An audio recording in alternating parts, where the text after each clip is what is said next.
फडणवीसांनी नेमकं काय म्हटलेलं आहे पाहूया। जिस समय लोकसभा का चुनाव था और हम अलायंस के लिए बैठे और करीब करीब अलायंस हमारा फाइनल हुआ, तो एक रात ऐसी आई कि जिस रात को उद्धव जी ने मुझे कहा कि देवेंद्र जी, हमको 2.5 साल के लिए मुख्यमंत्री पद चाहिए।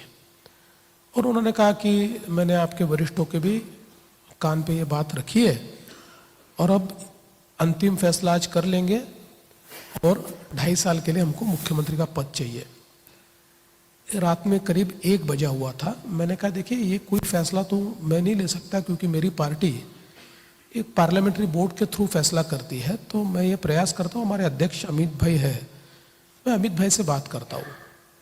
तो रात को 1 बजे मैंने फ़ोन किया। फॉर्चुनेटली अमित भाई भी जगे थे। तो मैंने उनको कहा कि अभी करीब करीब हम सीटों पर तो मान गए हैं, आगे का भी सारी चीज़ें मान्य हो गई है, लेकिन उनका कहना है कि हमको 2.5 साल के लिए मुख्यमंत्री का पद दिया जाए।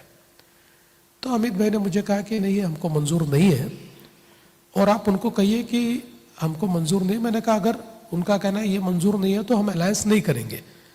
तो 2 टूक बात मुझे अमित शाह जी ने कही कि आप कह दीजिए कि नहीं होगा फिर अलायंस। और उसके बाद मैंने उनको कहा कि नहीं, हमारी पार्टी को ये मंजूर नहीं है, हम 2.5 साल का मुख्यमंत्री पद आपको नहीं दे सकते। जो भी अभी ये है 5 साल, चूंकि हम सबसे बड़ी पार्टी है, आगे भी सबसे बड़ी पार्टी रहने वाले हैं, तो 5 साल मुख्यमंत्री पद हमारा होगा। हाँ, हमने पिछली बार डिप्टी सीएम आपको नहीं दिया था, तो हम डिप्टी सीएम आपको दे सकते हैं। तो उद्धव जी ने कहा कि नहीं, फिर तो नहीं बन पाएगा। वो अपने रास्ते चले गए, मैं अपने रास्ते चले गया और हमारा अलायंस नहीं हो पाया। करीब 4 दिन के बाद उद्धव जी के यहाँ से संदेश आया कि वापस बात करना चाहते हैं।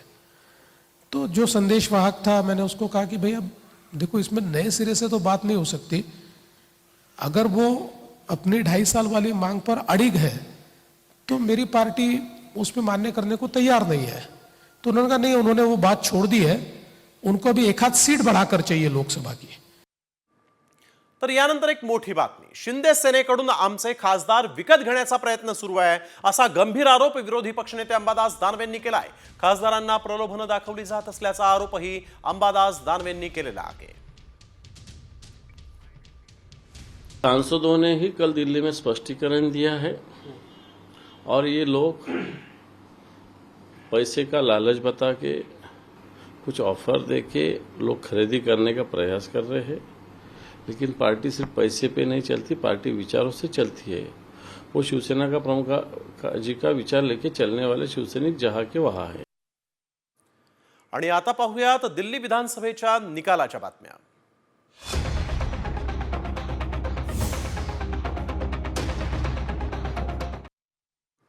कधी काळी काँग्रेसचा अवैध गड असलेल्या दिल्लीमध्ये कमळ फुललेला आहे। तब्बल 27 वर्षांनंतर भाजपनं दिल्लीची सत्ता काबीज केली। 2020 पेक्षा तब्बल 5 पटीनं जागांवर भाजपनं आघाडी घेतली आहे। दिल्ली विधानसभेत भाजपनं 12 वर्षांच्या आपच्या सत्तेला सुरुंग लावलाय। दिल्लीत भाजप, काँग्रेस आणि आपमध्ये तिरंगी लढत झाली आहे।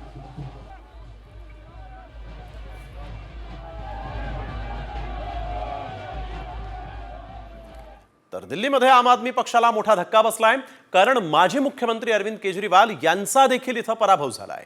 नवी दिल्ली विधानसभा मतदारसंघातून 3182 मतांनी केजरीवाल यांना पराभव स्वीकारावा लागला आहे। भाजपचे उमेदवार परवेश वर्मा यांनी केजरीवालांना धूळ चारली आहे। आम आदमी पक्षाचा हुकमी एक्का असणाऱ्या केजरीवालांच्या पराभवानं पक्षाला मोठा धक्का बसलेला आहे।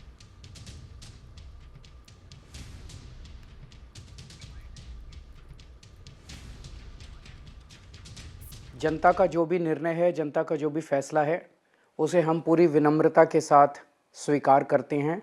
जनता का निर्णय सर माथे पर। मैं भारतीय जनता पार्टी को इस जीत के लिए बहुत बहुत बधाई देता हूं और मैं उम्मीद करता हूं कि जिस उम्मीद के साथ और जिस आशा के साथ लोगों ने उनको बहुमत दिया है, वो उन सभी उम्मीदों और आशाओं पे पूरा उतरेंगे। मेरे नई दिल्ली के मतदाताओं का धन्यवाद करता हूं मैं लाखों कार्यकर्ताओं का जिन्होंने जी जान मेहनत करी है उनका धन्यवाद करता हूं। पहली प्राथमिकता में यहाँ की महिलाओं को 2500 रुपये का हमने वायदा किया है। हमने सारे करप्शन के ऊपर में एसआईटी का गठन करने की बात करी थी। हमने यमुना रिवर फ्रंट बनाने की बात करी थी।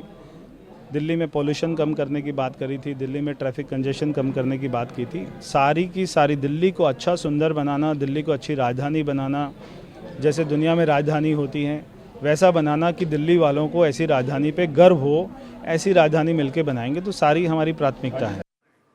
तर दिल्ली विधानसभा निवडणुकीमध्ये आप पक्षाचा आणि अरविंद केजरीवाल यांचा मोठा पराभव झालाय आणि यावर प्रतिक्रिया देताना ज्येष्ठ समाजसेवक अण्णा हजारे हे भावुक झाल्याचं पाहायला मिळालं। एवढं प्रेम केलं तुमच्यावर पण तुम्ही रस्ता सोडून गेलात, त्यामुळेच नाईलाजानं तुमच्या विरोधात बोलावं लागलं, अशी प्रतिक्रिया देताना अण्णा हजारेंच्या डोळ्यातून पाणी आलं। त्यांना शिवराळ झाले।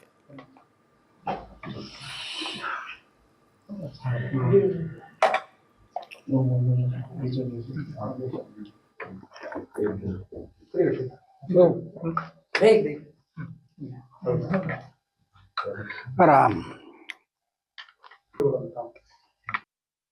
हीच आम्ही अपेक्षा ठेवली तुमच्याकडून। नाविलाज तो आम्हाला बोलावं लागलं। अरे एवढं प्रेम केलं तुमच्यावरती, पण तुम्ही रस्ता सोडून गेला म्हणून नाविलाज तो मला बोलावं लागलं। तर दिल्लीत भाजपला कोणत्या घोषणांचा फायदा झाला पाहूयात ग्राफिक्सच्या माध्यमातून। गरिबांना सिलेंडरवर 500 रुपयांची सबसिडी देण्याची घोषणा झाली। होळी आणि दिवाळीला मोफत सिलेंडर देण्याची मोठी घोषणा होती। 200 युनिट पर्यंत वीज मोफत देण्याची घोषणा होती। रहिवाशांना 20,000 लिटर पाणी मोफत। ज्येष्ठांसाठी 10 लाखांचा आरोग्य विमा मोफत। तर जम्मू काश्मीरचे मुख्यमंत्री आणि नॅशनल कॉन्फरन्सचे नेते उमर अब्दुल्ला यांनी दिल्लीच्या निकालावरून आप आणि काँग्रेसवर जोरदार निशाणा साधला। आपापसात लढा असा टोलाच अब्दुल्लांनी लगावलाय। सोशल मीडियावर त्यांनी एका मालिकेतला व्हिडिओ पोस्ट केलेला आहे आणि आपापसात लढा असं म्हटलंय। काँग्रेस आणि आप हे इंडिया आघाडीचा भाग आहेत, मात्र विधानसभा निवडणुकीत त्यांनी एकमेकांच्या विरोधात लढण्याचा निर्णय घेतला। आधी हरियाणा आणि आता दिल्लीतही काँग्रेस आणि आप एकमेकांच्या विरोधात लढले, मात्र दोन्ही ठिकाणी भाजपला फायदा झाल्याचं दिसतंय आणि म्हणूनच त्यांनी हा टोला आणलाय।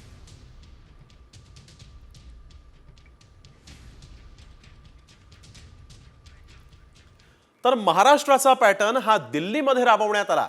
ठाकरे गटाचे नेते खासदार संजय राऊत यांनी हा मोठा आरोप केलेला आहे।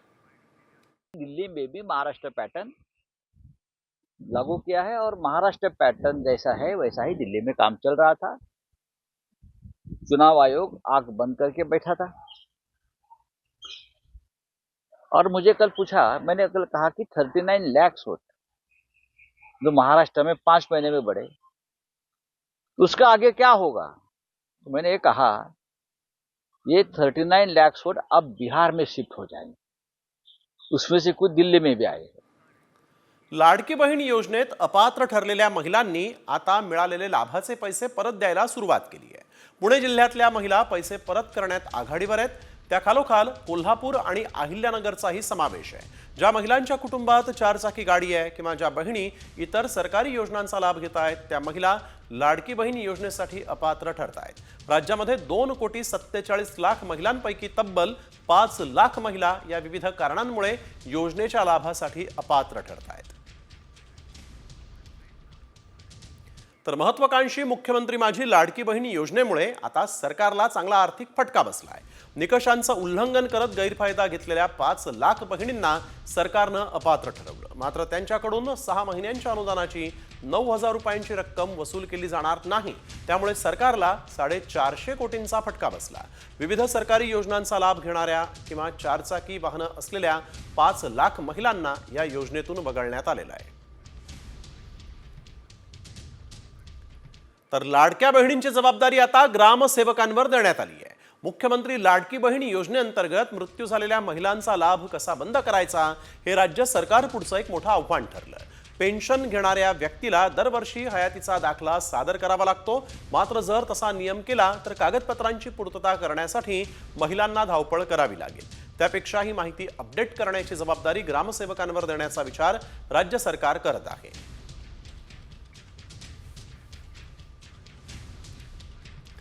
15 फेब्रुवारीपासून अंतरवाली सराटीमध्ये बेमुदत साखळी उपोषण सुरू होणार आहे आणि त्याचं लोणचे ते राज्यभरात पसरणार आहे. आम्ही मुंबईतही आंदोलन करणार आहोत आणि त्यासाठी आझाद मैदान, शिवाजी पार्कच्या जागेची पाहणी केली जाणार असल्याचं मनोज जरांगे पाटलांनी म्हटलं आहे. तर मुंबईतही आता आम्ही आंदोलन करू असं जरांगे पाटलांनी म्हटलेलं आहे. मुंबईतलं आंदोलन हे आझाद मैदान किंवा शिवाजी पार्कच्या जागेमध्ये होईल असं मनोज जरांगेंनी म्हटलेलं आहे.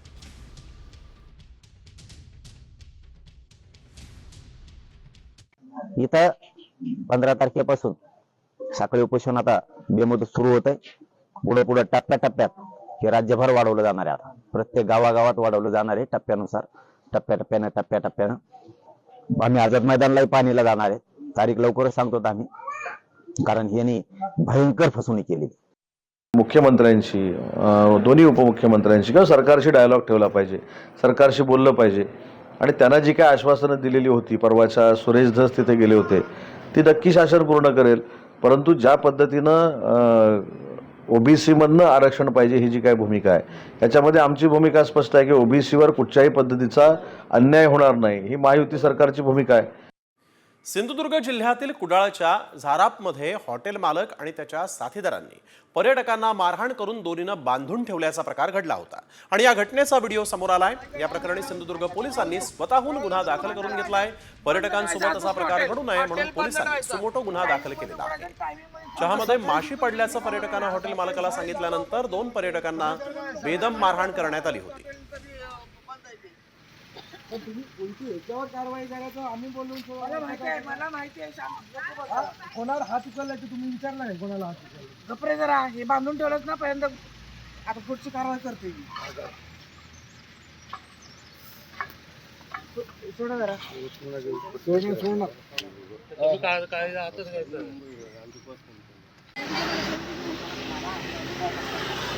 पोलीस खात्याची आमची पत्रकार परिषद झालेली आहे. पोलिसांनी अतिशय कडक भूमिका आमच्या सिंधुदुर्ग पोलिसांनी घेतलेली आहे, त्याबद्दल त्यांनी स्वतः तुम्हाला माहिती दिलेली आहे. त्याचबरोबर आज फूड अँड सप्लाय संबंधितच्या अधिकाऱ्यांशी मी स्वतः बोललेलो आहे. मालकांनी परवानगी कुठल्या दुसऱ्या नावाने घेतलेली आहे हॉटेलची, पण फलक कुठलं तिसरंच नाव लावलेलं आहे.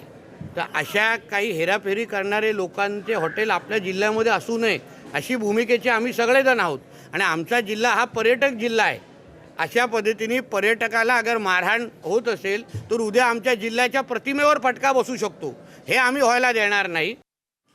एसटी महामंडळाच्या शिवनेरी बसमध्ये सुंदरी अवतरण्याची शक्यता मावळली आहे. एसटीचे माजी अध्यक्ष भरत गोगावले यांनी ई शिवनेरी बसमध्ये शिवनेरी सुंदरी नियुक्त करण्याची घोषणा केली होती. मात्र नवनियुक्त परिवहन मंत्री प्रताप सरनाईक यांनी शिवनेरी सुंदरीच्या नियुक्तीला स्पष्ट नकार दिला आहे.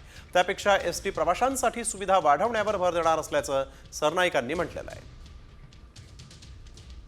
तर आणखीन एक महत्त्वाची राजकीय बातमी, राजन साळवींचा पक्षप्रवेश ही निव्वळ अफवा असल्याचं शिंदे सेनेचे आमदार किरण सामंत यांनी म्हटलंय. साळवी यांना एकनाथ शिंदे पटकन पक्षात घेतील असं मला वाटत नाही, असंही सामंतांनी म्हटलेलं आहे. त्यांना विधान परिषद आणि महामंडळ देतील असं देखील मला तरी वाटत नाही, असाही दावा सामंतांनी केलेला आहे. तसंच साळवींबाबत कुठलाही निर्णय घेण्याआधी शिंदे मला आणि उदय सामंतांना विश्वासात घेतील असाही दावा किरण सामंतांनी केला. त्यामुळे साळवींच्या बंडाआधीच सामंतांकडून ते थंड करण्यात आलंय का अशी चर्चा सुरू झाली आहे. राजन साळवी साहेब हे एकनाथ शिंदे साहेबांच्या संपर्कामध्ये होते आणि आहेतही, परंतु मला असं वाटत नाही की एकनाथ शिंदे साहेब यांना पटकन पक्षामध्ये घेतील, पक्षामधलं एखाद्या विधान परिषदेची जागा देतील आणि महामंडळ देतील. राजन साळवींच्या बंडाआधीच आता मात्र हे बंड थंड करण्याचा प्रयत्न किरण सामंतांकडून झाल्याचं इथं दिसतंय. एकनाथ शिंदे त्यांना पटकन पक्षात घेतील असं सध्या तरी वाटत नाही, असं देखील यावेळेस किरण सामंतांनी म्हटलंय. तर पक्षप्रवेशाआधी शिंदे आम्हाला सामंतांना विश्वासात घेतील असाही विश्वास या ठिकाणी किरण सामंत यांनी व्यक्त केलेला आहे.